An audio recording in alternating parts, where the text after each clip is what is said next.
What's going on, guys? With the introduction of all the new copper decorations and the copper golem, today I'm going to show you how to build this easy Minecraft copper and drown farm, which can also farm nautilus shells and tridents. This farm is Java exclusive and utilizes looting to get the best drops from the drowns for both nautilus shells, tridents, and copper, as well as a villager down below to actually attract the drowns and shoot them up into our little water tubes here. Here are all the materials that you're going to need for this farm. Along with these materials here, you're going to need 15 stacks plus 40 glass. This can also be any solid block, it doesn't have to be glass. You're also going to need 7 stacks plus 39 also of any solid block, so I like to use quartz, so I'm using quartz.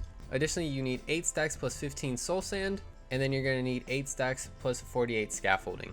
Now, the first thing you want to do to start this farm is you actually want to find a river biome, so that's where drowns spawn the most. And if we turn on our F3 screen here, you can see on the left side where it says the biome and we're in a river. And then the next thing you want to look for is a river biome that's deep enough that goes down to at least Y50. This is the level where you want to start your farm at. So if we look on the right side, you can see the targeted block and the Y level is at 50. Then after you find the spot where you want your drown farm to be, you want to mark out a 3x3 square here in the middle. So once you've marked out where you want your farm to be and have your 3x3 platform, the first thing we're going to do is place our villager in here. So you want to build a little cross shape just like this, followed by any fence gate on top of each of these blocks. And you want to leave these closed for now. Additionally, you want to place a temporary oak fence gate on the top here in this little pyramid shape, and you want to open this one. And then you want to place 2 temporary blocks here on the inside to get rid of the water that's inside the column here. Then you want to build a tower of temporary blocks up until you're out of the water, just like this. And then place a block on each side so you have this kind of little indent, and then you want to build another line out from whichever side,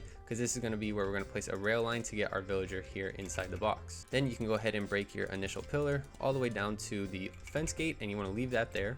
Then you want to take your villager in the minecart and send them along the rail line and drop them into the water all the way down until they're in the spot. And then you're going to replace this top fence gate with a block of soul sand. So you can place a temporary block here, break this, and then place a soul sand on top. And then you want to leave these fence gates closed for now until we're done building the farm.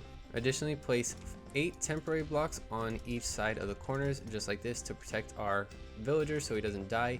Also, if you're worried about him dying while trying to get him into the spot, you can splash him with water breathing and he should be alright.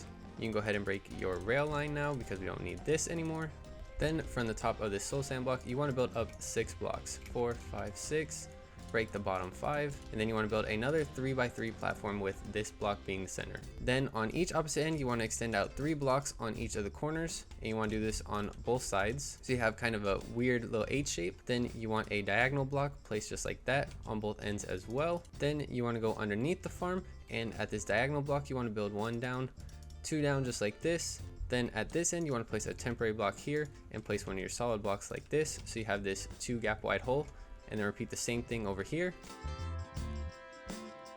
Then from here, you want to just cover up this hole, place another temporary block, and then 2 blocks down here at the bottom to fill that in. And again, the same thing on the other side.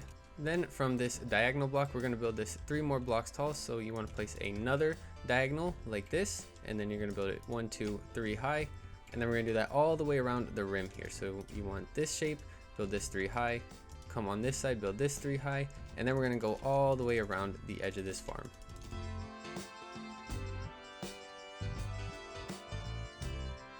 Make sure when doing this part, you leave this little lip right here so it drops down these 2 blocks, has this little weird gap in between, and then it kind of staircases back up, and same thing on this side. This is very important. Then from here, you can either use a sponge to get rid of the water in here, or you can use something like gravel or just kind of fill in the blocks. Just make sure there is no water inside this little hollow part here. Now at the bottom here where you place these 2 blocks, you want to place 2 fences on each side, followed by a soul sand towards the middle here. So you should have something that kind of looks like this. You want your lip, 2 fences, and then a soul sand, a 3 block gap, another soul sand, 2 fences, and then your last lip. Place 3 solid blocks here in the middle, followed by 1 more just like this, and then 3 more along the top. So when you look at it, you should have a little indent, a little gap just like that, 2 blocks above the soul sand, and it should be the same on each side. Then 2 blocks above the fence, so this is 1 block, this is 2, you want to place 3 fences and open them all up, and you want to repeat the same thing on this side, 1, 2, 3,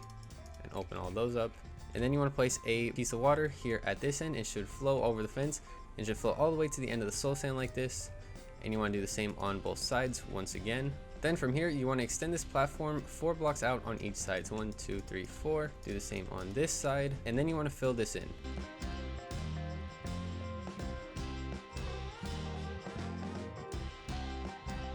Then once you have your floor built, you want to place a ring of stairs along the outside here. So you can start with this one block here, and you want all the stairs to be facing inside. And you just want to go along the outside of the farm, just like this.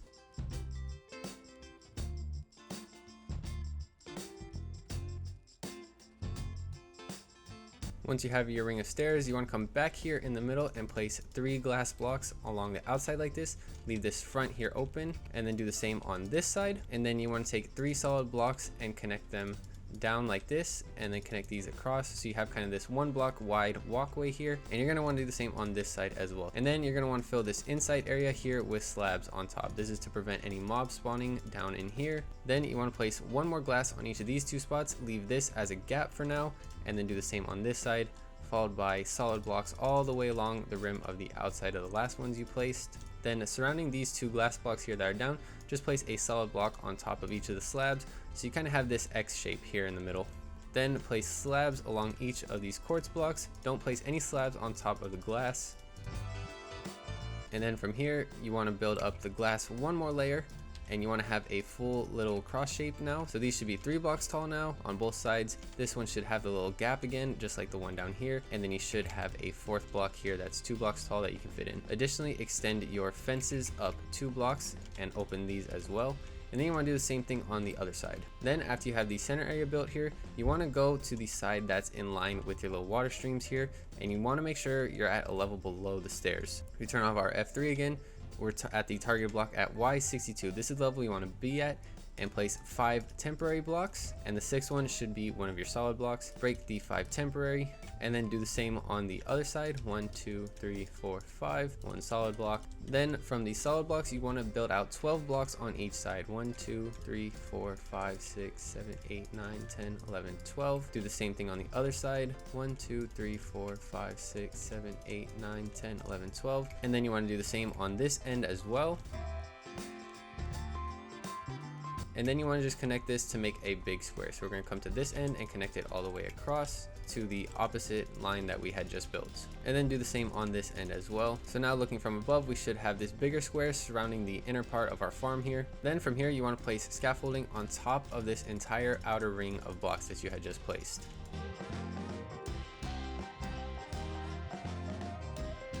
Then after you place your first initial round of scaffolding, you want to place a ring along the outside. So it should look like this, and you want to just go all the way down. If it goes 2 out, don't go that far. You just want to place 1 more on the outside. Then after you place your 1 row of scaffolding on the outside, you want to go and fill in this entire inside row now. So you're going to place scaffolding all the way and fill up everything here on the inside.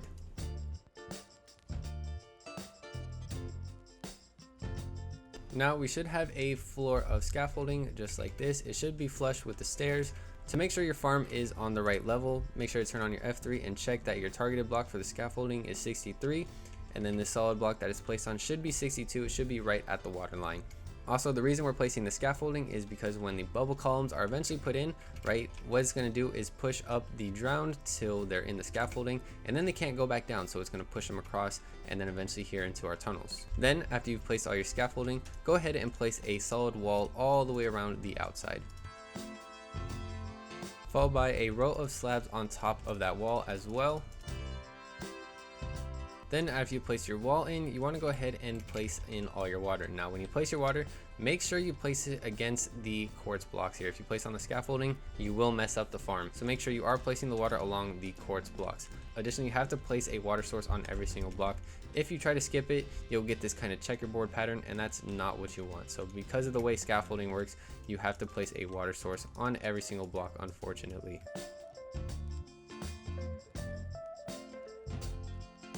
Then once you place all your water down, you should have a filled in square that stops right at the top of the stairs, just like this. If you happen to mess up and waterlog a piece of your scaffolding, just go in, break it down below, place a solid block to get rid of the water, and then replace your scaffolding.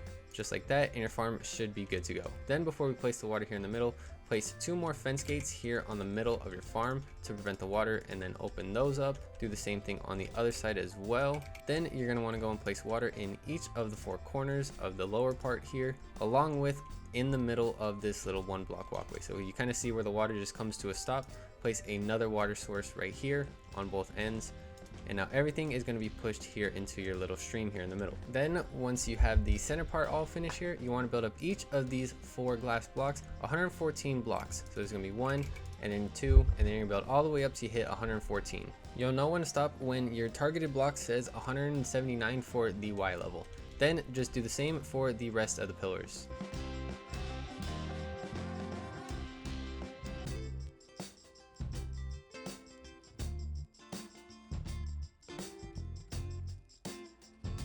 Then once you have your 2 glass pillars built up, you want to build up 2 more blocks on each of the outside edges here. This is how we're going to funnel them into the center, and then extend these over 2 as well, and then same on this side. So you should have this kind of little C and then a mirrored C across, and then you can also connect these here in the middle as well, and then add a roof on top as well. And then very important, this middle block, make sure this is a solid block right here. This is going to make sure that the drown don't actually burn during the daytime. Then here in the middle, depending on which side you want to stand on, you want to extend one end down 3 blocks and then one end down 2 blocks. Then from the end that's 1 block lower, you want to go ahead and extend out 5 temporary blocks, break the first 4 and leave the last one. And then here's where we're going to place our hoppers for our sorting system. So you want to make sure the hoppers are facing into this last dirt block here, and then you want to connect them all the way down until they come both under the little collection tube and then under this last block right here. Then go ahead and place 2 carpet on top of these last 2 hoppers here, and then build yourself a little 3x3 platform to actually stand up on here and farm your drown. So here's where you're going to stand to actually whack at the drown. Then from this end, you can get to this side however you want, but I like to do a little staircase. So we're going to build down 1, 2, 3 blocks just like this, and then we're going to make it 2 wide as well. And then I'm going to extend this 2 in front of the stairs, and then build 7 more over this way. So that's 4, 5, 6, 7, and then double this up as well, and then add a little 3x2 extension here on this side. Then at the end of your little platform, I'm going to place 3 temporary blocks just like this, and then 3 more on top of those. That way we can go ahead and place our double chests here on these temporary blocks, and then break these temporary blocks. Then connected to the chest, you want to place a hopper going onto each end. On this last spot here on the left side of the chest, you want to place a dropper 1 block back from the chest, so it should kind of look like this, followed by a glass above and below. Place a temporary block inside, and then 1 more so you have kind of this little cutout. And then additionally, you want to connect a hopper to this dropper as well. Then from here is where we're going to build our automatic sorters. So from the hoppers connected to the chest and the droppers, you want to build out another 3x3 platform. Leave this last one just empty. You don't want a redstone connection to this hopper. You're going to place 3 comparators facing away from the hoppers just like this. Additionally, you're going to have to place 3 more blocks underneath here to create this little T shape, another block at this diagonal angle, and then 1 more at this end to create this little cross shape, so you have this gap here in the middle. Here in this middle down part, you're going to place 3 redstone repeaters all set at 1 tick, so it's going to be placed down here, followed by a redstone torch directly on the other side of those redstone repeaters. So the redstone torch are going to be here underneath the comparators, and then we're just going to place redstone on top of all of these blocks. Lastly, you want to come out the front here and connect a hopper into each comparator just like this. So make sure the nozzle is facing into the comparator, not down into the hopper. And then this last row, you can just connect the hoppers straight down. So these should be going down just like this. Now for the item filters, this part is very important, or it's going to mess up your item filters and you're going to start burning things that you don't want to. So in this first one here, connected to the dropper, you want this to be rotten flesh. You can save it, but it's going to mess up the rest of things. It's make it harder to sort the tridents.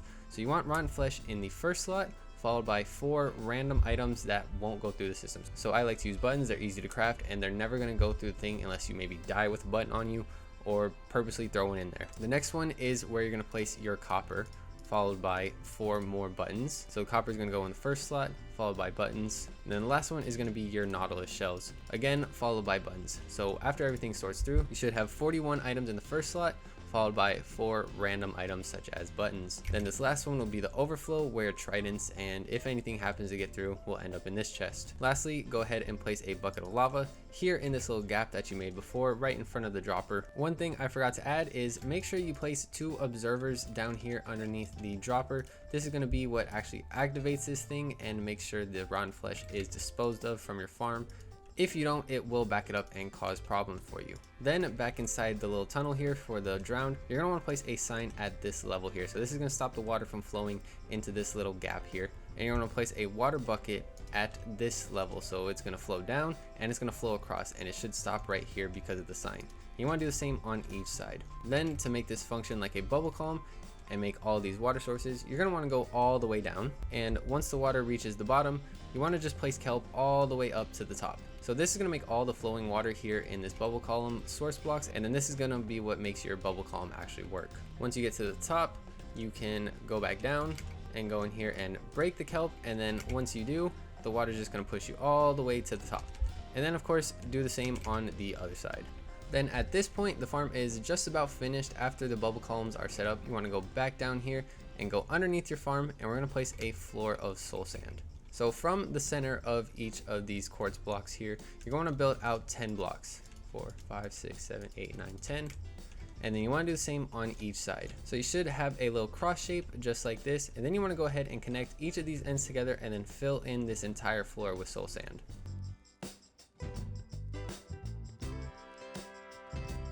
Lastly, when filling in the floor here, give yourself a little room here at the end to actually remove these temporary blocks just like this. The soul sand may push you up, just line up with the quartz and you'll be able to push back down.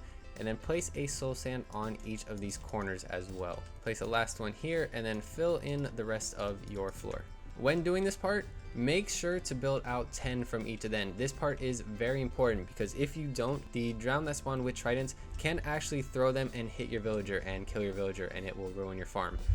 By having 10 blocks out is enough for the bubble columns to actually push the projectile up out of the way and protect your villager down here. Also, before starting to run this farm, one crucial thing, make sure these fence gates are open. That is going to be how the drowned actually target these villagers, and then that is how your farm is going to end up working. Then from here, the last thing that you want to do is go to any surrounding land and just place some torches down and kind of spawn proof the top here about 50 blocks from the edge of your farms. If you have access to it, you can do something like this, which is a spawning sphere. You want to stand up there at the top of your platform and spawn the spawning sphere in. So this is going to show you where everything can spawn. And if you just spawn proof inside of this little sphere here, you will be good to go.